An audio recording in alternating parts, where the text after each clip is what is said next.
తన మొక్కులో భాగంగా సిద్దిపేట జిల్లా నుండి మేడారం జాతర వరకు పాదయాత్ర చేపట్టాడు ఓ భక్తుడు. ఆసియా ఖండంలోని అతిపెద్ద గిరిజన జాతర మేడారం సమ్మక్క సార్లమ్మల దర్శనార్థం సిద్దిపేట జిల్లాకు చెందిన భక్తుడు మేడారం కాలినడకన బయలుదేరాడు. గత 3 రోజుల క్రితం పాదయాత్ర చేపట్టిన భక్తుడు నేడు మేడారంకు చేరుకొని తల్లులను దర్శించుకున్నాడు. ఈ కాలినడకలో తన కాళ్లకు బొబ్బలచ్చినా ఆగకుండా మేడారం చేరుకోవడం సంతోషంగా ఉందని తెలిపాడు భక్తుడు. మేము సిద్దిపేట దగ్గర ముండ్రాయి నుంచి వెళ్ళి సమ్మక్క సారక్క మొక్కు కోసం పాదయాత్ర రావడం జరిగింది. ఈ రోజుకు మొన్న ఆదివారం సాయంత్రం 3 గంటలకు బయలుదేరడం జరిగింది. 3 గంటల నుంచి వెళ్ళి ఇప్పుడు సమ్మక్క దగ్గరికి రీచ్ కావడం జరిగింది.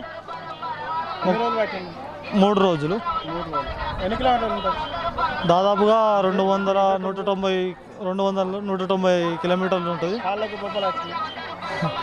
కాళ్ళకు పొక్కులు వచ్చినాయంటే మొక్కు కోసం పొక్కులు వచ్చినా కంపల్సరీ రావాలనే తాపత్రయంతో మొక్కులు ఈ తల్లి దగ్గరికి వస్తే మొక్కులు తీరుస్తుందని ప్రతి ఒక్కరి ఇది దేశంలోనే సెకండ్ కుంభమేళ కాబట్టి ప్రపంచంలోనే కావచ్చు మేబీ కుంభమేళ, అందుకనే ఇంత భక్తులు వస్తున్నారు కాబట్టి ఆ తల్లి తప్పకుండా మొక్కులు నెరవేరుస్తుందని కోరికతోటి మేము కూడా కోరికలు కోరుకొని పాదయాత్ర రావడం జరిగింది.